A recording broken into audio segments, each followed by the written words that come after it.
যেতে হবে খালি হাতে, যেতে হবে খালি হাতে, সঙ্গে কিছুই যাবে না। 3.5 হাত জায়গা পাবি, পাবি না রে বিছানা। 3.5 হাত জায়গা পাবি, পাবি না রে বিছানা। আজকে তুমি যাদের লাগি শুধুই পাগল পাড়া, যেতে হবে একা একা, কেউ যাবে না তারা। যেতে হবে একা একা, কেউ যাবে না তারা। 3টা টুকরা সাদা কাপড়, 3টা টুকরা সাদা কাপড়, এই তো হবে পাওনা। 3.5 হাত জায়গা পাবি, পাবি না রে বিছানা। 3.5 হাত জায়গা পাবি, পাবি না রে বিছানা। আল্লাহ রাব্বুল আলামিন বলেন, ওই সকল ঘোড়ার কসম যেই ঘোড়াগুলো সকালবেলা যুদ্ধ করে, সকালবেলা গিয়ে আক্রমণ করে।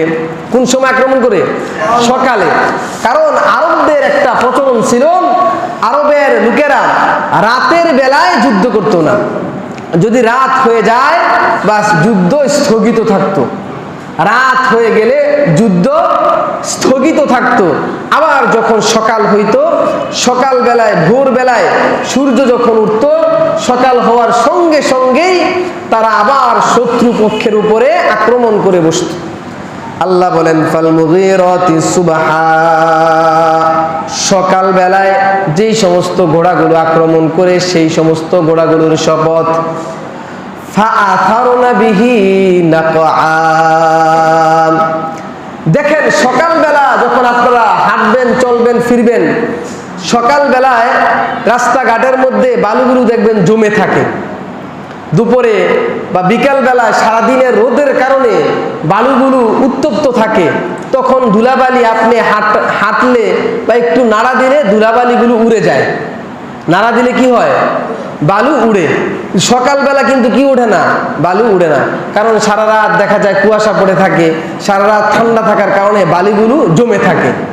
কিন্তু এমন শক্তিশালী ঘোড়া, যেই ঘোড়াগুলো যখন সকালবেলাও আক্রমণ করতে চায়, তখনও সেই ঘোড়াগুলোর পায়ের আঘাতে বালুগুলো উঠতে থাকে। তাইলে খুব শক্তিশালী, খুব তেজস্বী, খুব মানে তেজ, একদম সাহসী ঘোড়ার শপথ আল্লাহ কি করতেছেন? খাইতেছেন। আল্লাহ বলেন, ফাআথারনা বিহি নাকআ, যেই সমস্ত ঘোড়াগুলো ধুলাবালি এই সকালবেলা আক্রমণ করার সময়ও ধুলাবালি উড়াইয়া দেয়, ওই সকল ঘোড়ার শপথ। তারপরে আল্লাহ বলেন, ফাওয়াসাতনা বিহি জামআ, শপথ ওই সকল ঘোড়ার শপথ যেই সকল ঘোড়াগুলো আক্রমণ করতে করতে করতে করতে একবারে সৈন্য দলের মাঝখানে চলে যায়, মাঝখানে গিয়ে তারপরে আক্রমণ করে, ওই সকল ঘোড়ার শপথ। যে ঘোড়াগুলো আক্রমণ করতে করতে সৈন্য দলের মাঝখানে চলে যায়, ওই ঘোড়াগুলো জীবিত আসা খুব কঠিন। কারণ যখন মাঝখানে আক্রমণ করতে করতে চলে যায়, তখন বিপক্ষে দল যারা আছে তারা এই ঘোড়াকে আক্রমণ করে দুর্বল করে দেয়। ঘোড়াকে আক্রমণ করে তারপর ঘোড়ার যে মালিক থাকে তার উপরে কি করে? আক্রমণ করে। তাহলে নিজের জীবন বাজি রেখে ঘোড়া কি করতেছে? যুদ্ধের ময়দানে সৈন্য দলের মাঝখানের ভিতরে কি করে চলে যায়। কেন? মালিক তাকে কি করছে? আদেশ করছে। কিন্তু একটা জিনিস খেয়াল করলে দেখবেন, ঘোড়া তো ঘোড়া, ঘোড়া কি? ঘোড়া, সে কিন্তু মানুষ না। সে কি না? মানুষ না। ঘোড়া একটা চতুষ্পদ জন্তু, তারপরও নিজের জান বাজি রেখে সে মালিকের কথা শোনার জন্য যুদ্ধের ময়দানে অন্যান্য সৈন্য সামন্তের মাঝখানে চলে যায়, মাঝখানে গিয়ে তার মালিককে নিয়ে তারপরে মালিক তাদের সাথে যুদ্ধ করে। অর্থাৎ নিজের জীবনকে বাজি রেখে ঘোড়া তার মালিকের কথা কি করতেছে? শুনতেছে। আল্লাহ রাব্বুল আলামিন ঘোড়ার এই শপথ করার পরে, এই সবগুলো শ্রেণীর শপথ করার পরে আল্লাহ রাব্বুল আলামিন বলতেছেন, ইন্নাল ইনসানা লিরাব্বিহি লাকানুদ। ঘোড়া সম্পর্কে আল্লাহ 5টা শপথ খাইলেন। এই 5টা শপথ খাওয়ার রহস্য কি? এই 5টা শপথ খেয়ে আল্লাহ রাব্বুল আলামিন তারপরে বলতেছেন, ইন্নাল ইনসানা লিরাব্বিহি লাকানুদ। নিশ্চয়ই মানুষ বড় অকৃতজ্ঞ, নিশ্চয়ই মানুষ বড়, আমাদের ভাষায় আমরা যেটা বলি, নিশ্চয়ই মানুষ বড় নিমক হারাম। মানুষ কি? নিমক হারাম। মানুষ কি?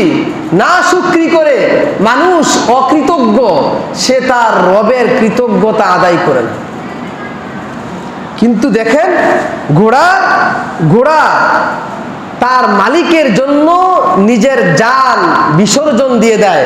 মালিকের জন্য সে দেখতেছে যুদ্ধ করতেছে, সে দেখতেছে অস্ত্রের ঝনঝনানি চলতেছে, সে দেখতেছে আমি যদি সামনে আগাই তাহলে আমাকে তরবারির মাধ্যমে আমাকে শেষ করে দেওয়া হবে। তারপরও মালিক যখন অর্ডার করে, মালিক যখন আদেশ করে, সে আর কোনো দিকে তাকায় না। মালিকের কথা শোনার জন্য সে যুদ্ধের ময়দানে, সে সৈন্য দলের বিপক্ষ দলের মাঝামাঝি চলে যায়। সে কি মালিকের অকৃতজ্ঞ হইল না কৃতজ্ঞ হইল? কৃতজ্ঞ হইছে। সে কি মালিককে মানলো নাকি মালিকের অবাধ্যতা করলো? মালিককে মানলো। কেমন মানছে? নিজের জীবনকে সে বিসর্জন দিয়ে দিচ্ছে। নিজের জীবনকে বিসর্জন দেওয়ার জন্য সে কি হয়ে গেছে? প্রস্তুত হয়ে গেছে। ও বাবা, আল্লাহ রাব্বুল আলামিন তারপরে আয়াতের মধ্যে বলেন, ইন্নাল ইনসানা লিরাব্বিহি লাকানুদ। নিশ্চয়ই মানুষ বড় অকৃতজ্ঞ, মানুষ তার রবের এত ভালোভাবে মানে না। আল্লাহ রাব্বুল আলামিন দেখেন, দুনিয়ার মধ্যে যতগুলো প্রাণী আল্লাহ রাব্বুল আলামিন সৃষ্টি করেছেন, সবগুলো সৃষ্টির মধ্যে শ্রেষ্ঠ, সবগুলো সৃষ্টির মধ্যে উত্তম, সবগুলো সৃষ্টির মধ্যে সর্বোত্তম কাদেরকে বানাইছেন? মানুষ বানাইছেন। কাদেরকে বানাইছেন? মানুষদেরকে বানাইছেন। আল্লাহ রাব্বুল আলামিন দুনিয়ার মধ্যে যতগুলো মাখলুক আছেন, সবগুলো মাখলুকের মধ্যে শ্রেষ্ঠ মাখলুক বানাইছেন, আশরাফুল মাখলুকাত বানাইছেন মানুষদেরকে। সেই মানুষগুলোকে আল্লাহ রাব্বুল আলামিন আশরাফুল মাখলুকাত বানাইয়া শেষ করেন নাই। আল্লাহ রাব্বুল আলামিন সেই মানুষগুলোর জন্য বিভিন্ন রকমের নিয়ামতের ব্যবস্থা করে দিয়েছেন। আল্লাহ পাক রব্বুল আলামিন এই নিয়ামতের ব্যবস্থা করে দেওয়ার পরও এই মানুষগুলো সম্পর্কে আল্লাহ বলতেছেন, ইন্নাল ইনসানা লিরাব্বিহি লাকানুদ। নিশ্চয়ই মানুষ বড় নিমক হারাম, নিশ্চয়ই মানুষ বড় সবচেয়ে অকৃতজ্ঞ হয়। অথচ ঘোড়া কিন্তু আশরাফুল মাখলুকাত না। ঘোড়াকে মানুষ কয়েকদিন খাওয়াইছে, কয়েকদিন পালছে। ঘোড়াকে সে তার মালিকে তাকে খাবার দিছে, পানি দিছে।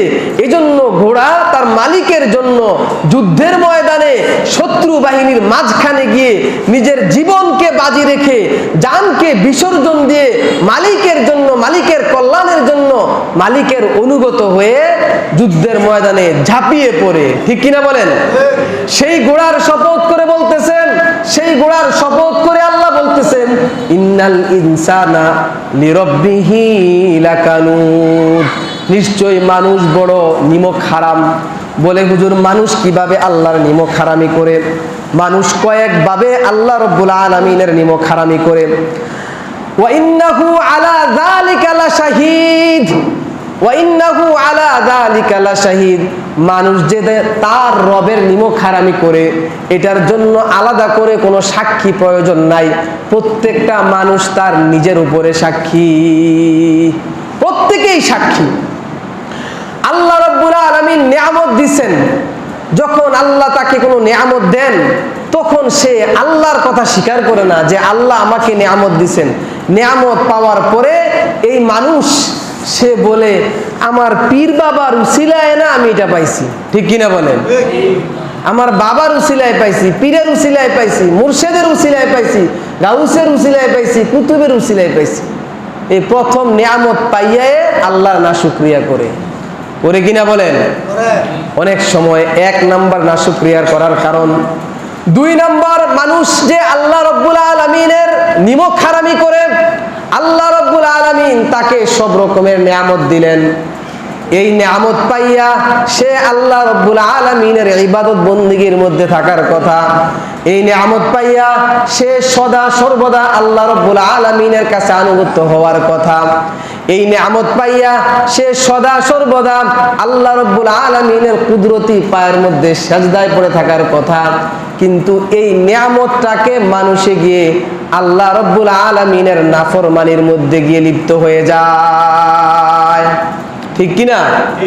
নিয়ামত পাইয়া সে কি করে আল্লাহর এই নিয়ামত গুলো আল্লাহর নাফরমানির মধ্যে গিয়ে কাজে লাগায়। মানুষ আল্লাহ রব্বুল আলামিনের নিমক হারামি করে। আল্লাহ রব্বুল আলামিন কসম খায়া বলতেছেন, মানুষ আল্লাহর নিমক হারামি করে। ইন্নাল ইনসানা লিরাব্বিহি লাকানুদ ওয়া ইন্নাহু আলা যালিকা লাশাহীদ। মানুষ যে আল্লাহর নিমক হারামি করে, এটার জন্য অন্য কারো সাক্ষীর প্রয়োজন নাই, সে নিজেই এই ব্যাপারে সাক্ষী দিবে। আল্লাহ তাকে নিয়ামত দিছে, সে এটা বলে না, স্বীকার করে না যে আল্লাহ আমাকে নিয়ামত দিছে। সে এটা বলে না এগুলো আল্লাহ পাকের নিয়ামত। সে বলে পীর বাবাই আমার নিয়ামত দিছে। সে বলে উমুকের মাধ্যমে আমি পাইছি। সে বলে উমুকে আমাকে এটা দিছে। অথচ তাকে এই নিয়ামত দেন কে? আল্লাহ দেন। তারপরে নিয়ামত পাওয়ার পরে নিয়ামতের শুকরিয়া আদায় করার কথা, সে নিয়ামতের শুকরিয়া আদায় না করে সে এই নিয়ামতগুলোকে সে আল্লাহর নাফরমানির মধ্যে নিয়ে কাজে লাগায়। কোথায় কাজে লাগায়? আল্লাহর নাফরমানির মধ্যে কাজে লাগায়। যদি আল্লাহর নাফরমানির মধ্যে সেগুলো কাজে লাগায়, তাহলে কি এটা কি আল্লাহর শুকরিয়া আদায় করা হবে নাকি আল্লাহর নিমক হারামি করা হবে? তারপরে আল্লাহ বলেন, ওয়া ইন্নাহু লিহুব্বিল খায়রি লাশাদীদ। আল্লাহ রাব্বুল আলামিন ঘোড়ার 5 ধরনের কসম খাওয়ার পরে আল্লাহ বলতেছেন, ওয়া ইন্নাহু লিহুব্বিল খায়রি লাশাদীদ। সে মালের প্রতি, ধন সম্পদের প্রতি, দুনিয়ার নাজ নেয়ামতের প্রতি সে বড় আসক্ত হয়ে যায়। দুনিয়ার ধন সম্পদ, মাল, এগুলোর প্রতি সে বড় আসক্ত হয়ে যায়। এই যে ধন সম্পদ, মাল, নাজ নেয়ামত, এগুলো মানুষকে কে দিয়েছে? আল্লাহ। কে দিয়েছেন? আল্লাহ দিয়েছেন। কিন্তু দেখা যায় এখন সে এই মাল দৌলতের ভিতরেই সে ডুবে আছে। সে তার রবের শুকরিয়া আদায় করার সময় পায় না। সেই মাল, ধন সম্পদের পিছনে এমন ভাবে ডুব দিয়ে আছে যে তার রবের ইবাদত বন্দেগী করারও সে কি পায় না? সুযোগ পায় না। আল্লাহ পাক রব্বুল আলামিন এখানে বলতেছেন, ওয়া ইন্নাহু লিহুব্বিল খায়রি লাশাদীদ। মানুষ মাল সম্পদের প্রতি বেশি আসক্ত হয়ে যায়। ও বাবা, মাল সম্পদের প্রতি আসক্ত হওয়া দোষের কিছু না। দুনিয়ায় চলতে গেলে মানুষের জন্য মাল সম্পদের প্রয়োজন আছে না নাই? আছে না নাই? দুনিয়ায় যদি আপনি চলতে যান, মাল সম্পদ, ধন দৌলতের প্রয়োজন আছে।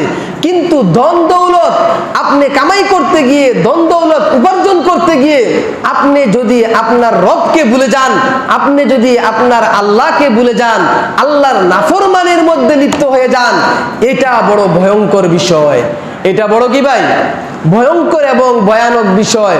এজন্য আল্লাহ বলতেছেন, মাল সম্পদ, ধন দৌলত এগুলোও তো আমার নিয়ামত, কিন্তু মানুষ আমার নিয়ামতের শুকরিয়া আদায় না করে সে বড় আমার নিমক হারামি করে সে তার ধন সম্পদের মধ্যে বেশি আসক্ত হয়ে যায়।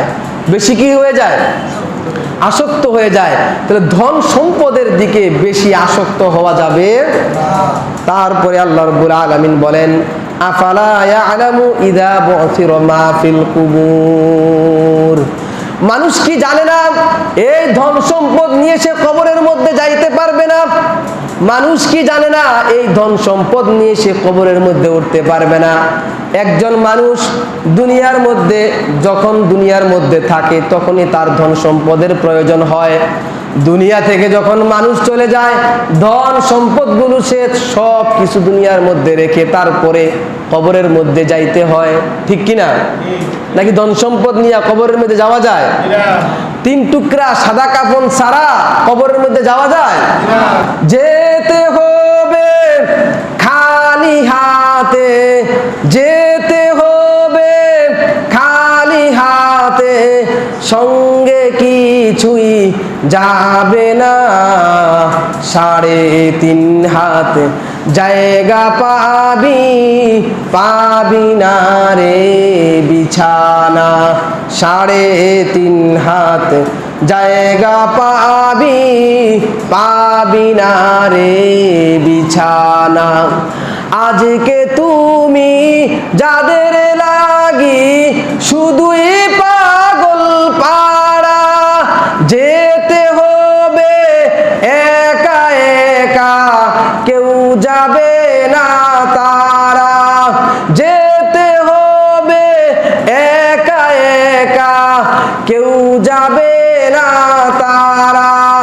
3টা টুকরা সাদা কাপড়, 3টা টুকরা সাদা কাপড়, এই তো হবে পাওনা। 3.5 হাত জায়গা পাবি, পাবি না রে বিছানা। 3.5 হাত জায়গা পাবি, পাবি না রে বিছানা। 3.5 হাত কাপড়ের মধ্যে এর বেশি 3.5 টুকরা কাপড় ছাড়া কেউ কবরে কিছু নিয়ে যাইতে পারবে? এই জন্য বাদশাহ জুলকারনাইন দুনিয়ার মধ্যে যতগুলো বাদশাহ সারা দুনিয়ার মধ্যে রাজত্ব করেছে এর মধ্যে একজন বাদশাহ হচ্ছে বাদশাহ জুলকারনাইন। বাদশাহ জুলকারনাইন মারা যাওয়ার আগে তার খাদেমকে বলে যাইতেছে, ও আমার খাদেম, আমি যখন মারা যাইব তখন 2টা হাত বের করে সারা দুনিয়ার মধ্যে যতগুলো শহর আছে শহরের মধ্যে আমারে ঘুরাইয়া নিয়ে যাইবা। বাদশাহ জুলকারনাইন যখন মৃত্যুবরণ করেন খাদেম তার 2টা হাত বের করে শহরের অলিতে গলিতে তার এই লাশটা নিয়ে ঘুরাইতেছে, লাশটা নিয়ে ঘুরাইতেছে, লাশটা নিয়ে ঘুরাইতেছে। এর থেকে মুসলমান যারা ছিল, ইমানদার ছিল, তারা এক ধরনের শিক্ষা অর্জন করতেছে। কাফের মুশরিক যারা ছিল, বেঈমান যারা ছিল, তারা আরেক প্রকারের শিক্ষা অর্জন করতেছে। কাফের মুশরিকরা বলে, দেখো এই বাদশা সারা দুনিয়া রাজত্ব করে গেছে, মারা গেছে, মারা যাওয়ার পরেও এই বাদশার লোভ এখনো মিটতেছে না। 2 হাত দিয়ে এখনো সে তাম শহরের মধ্যে 2 হাত বের করে রাখছে। কেমন যেন সে চাইতেছে আমার সম্পদে হয় নাই, আমার ধন সম্পদে কোনো কিছু হয় নাই, আমার আরো সম্পদ লাগবে, আমার আরো সম্পদ লাগবে। এজন্য ইমানদার যারা তারা বলতেছে, ইমানদারেরা বলতেছে, এই দেখো বাদশাহ জুলকারনাইন সারা দুনিয়ার মধ্যে রাজত্ব করে গেছে, সারা দুনিয়ায় রাজত্ব করে যাওয়ার পরেও আজকে খালি হাত নিয়ে কবরের মধ্যে যাইতেছে। কবরের মধ্যে খালি হাত ছাড়া কিছু নিয়ে যাওয়ার সুযোগ আছে বলেন? আল্লাহ বলেন, আফালা ইয়ালামু ইযা বু'থিরা মা ফিল কুবুর, কবরের মধ্যে যা কিছু পাঠাবে সে কি এটা জানে না?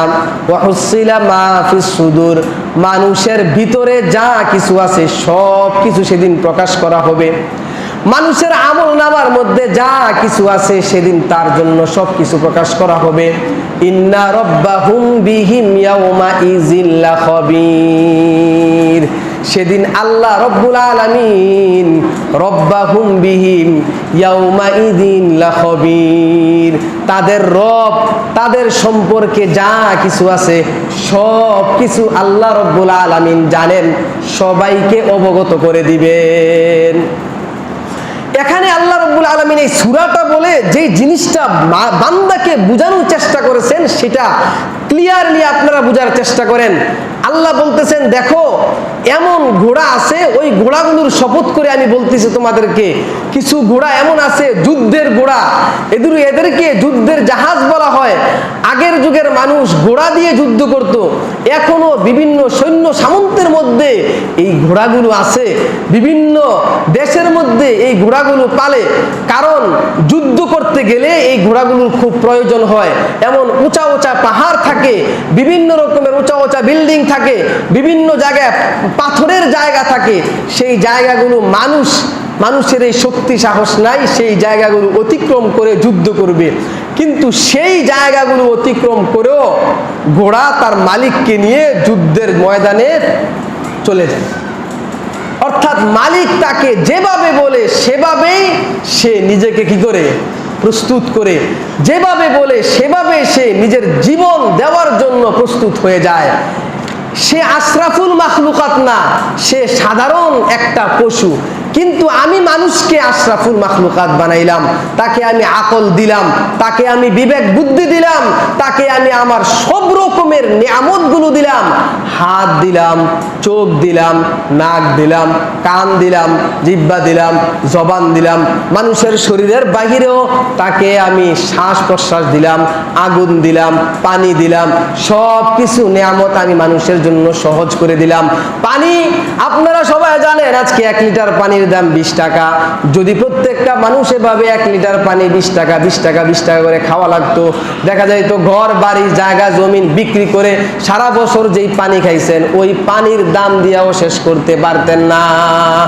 আগুন মানুষের জন্য সবচেয়ে বেশি প্রয়োজন, আগুন আল্লাহ রব্বুল আলামিন ফ্রি করে দিয়েছেন। বাতাস মানুষের জন্য সবচেয়ে বেশি প্রয়োজন, সেই বাতাসগুলোকে আল্লাহ রব্বুল আলামিন ফ্রি করে দিয়েছেন। এই সব কিছু আল্লাহ রব্বুল আলামিন বান্দার জন্য ব্যবস্থা করে দিয়েছেন। আকল এমন একটা নিয়ামত, যে আকল আল্লাহ রব্বুল আলামিন মানুষ ছাড়া পৃথিবীর মধ্যে আর কোনো প্রাণীরে দেয় নাই। তারপরও আশরাফুল মাখলুকাত হওয়ার পরেও মানুষগুলো হচ্ছে সবচেয়ে বড় নিমক হারাম। কেন? মানুষ তার ইবাদত বন্দেগি করে না, আল্লাহ রব্বুল আলামিনের নিয়ামতের শুকরিয়া আদায় করে না। ঘোড়া যেভাবে তার প্রভুভক্ত হয়, ঘোড়া যেভাবে সে তার জীবন বাজি রেখে তার মালিকের জন্য যুদ্ধের ময়দানে চলে যায়, যুদ্ধের ময়দানে গিয়ে নিজে আহত হয়, নিজে নিহত হয়, নিজের জীবনটারে দিয়ে দেয়, মানুষ কিন্তু ঘোড়ার মতো একটা স্বভাবতার ভিতরে আনতে পারে না। এই জন্য ভাইয়ের আমার, এখানে আল্লাহ রব্বুল আলামিন বলতেছেন ঘোড়া যেমন প্রভু ভক্ত হয়, ঘোড়ার থেকে এই সিফাতটা তোমরা অর্জন করো, তোমরাও প্রভু ভক্ত হও। শয়তান তোমাদেরকে যদি ধোঁকা দেয়, শয়তানের সাথে যুদ্ধ করো। নিজের মন যদি তোমাদেরকে ধোঁকা দেয়, নিজের মনের সাথে যুদ্ধ করো।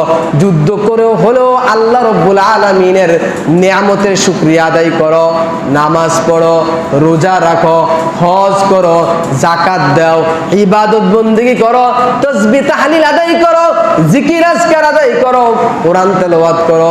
এই সবগুলো কাজ করার মাধ্যমে আল্লাহ রব্বুল আলামিনের শুকরিয়া আদায় করো। তবুও রবের নিমক হারাম হইবা না। রবের কি হইবা না? নিমক হারাম হইবা না। স্বাভাবিক মানুষের বৈশিষ্ট্য, স্বাভাবিক মানুষের স্বভাব, তবিয়ত, নেচার, মানুষ কি করে রবের বড় নিমক হারাম হয়, বড় নিমক হারাম হয়। এই সূরা থেকে আল্লাহ বুঝাইতে চাইতেছেন তোমরা তোমাদের রবের নিমক হারাম হইবা ঘোড়ার মতো। দেখো ঘোড়ার আকল বিবেক বুদ্ধি নাই, তারপরও ঘোড়া সে তার রবের জন্য জান মাল দিয়া দেয়। তুমি তোমার রবের জন্য জান মাল দেওয়ার জন্য প্রস্তুত হয়ে যাও। এজন্য আপনারা সবাই আল্লাহর নিমক হারাম বান্দা হইবেন নাকি আল্লাহর বাধ্য বান্দা হইবেন? বলেন, আল্লাহর নিমক হারামি করবেন, আল্লাহর নাশুকরিয়া করবেন, নাকি আল্লাহ রব্বুল আলামিনের শুকরিয়া আদায় করবেন, আল্লাহর বাধ্য বান্দা হইবেন? বলেন। আল্লাহর বাধ্য বান্দা হতে হবে আমাদের, আল্লাহর শুকরিয়া আমাদের আদায় করতে হবে। কিভাবে শুকরিয়া আদায় করব? ইবাদত বন্দেগি না করে নাকি করে? হালাল পথে না চলে, হারাম পথে চলে নাকি না চলে? হারাম পথে চলা যাবে না, হালাল পথে, হক হালাল পথে আমাদের কি করতে হবে? চলতে হবে। তাহলে আল্লাহ রাব্বুল আলামিন এই সূরার মধ্যে যেটা আমাদেরকে বুঝাইলেন সেই অনুযায়ী আমরা কি করতে পারবো, চলতে পারবো। আর যদি অবাধ্য থাকি তাহলে আল্লাহর কথা মানুষ বড় নিমক হারাম, আমরা কি হয়ে যাব, বড় নিমক হারাম হয়ে যাব। আল্লাহ রাব্বুল আলামিন আমাদের সবাইকে আল্লাহর ইবাদত বন্দেগী করার তৌফিক দান করুন। সবাই বলুন আমিন। ওয়া আখিরু দাওয়ানা আলহামদুলিল্লাহি রাব্বিল আলামিন। যারা সুন্নাত পড়ি নাই কবল জুমা 4 টাকা সুন্নাত পড়ি।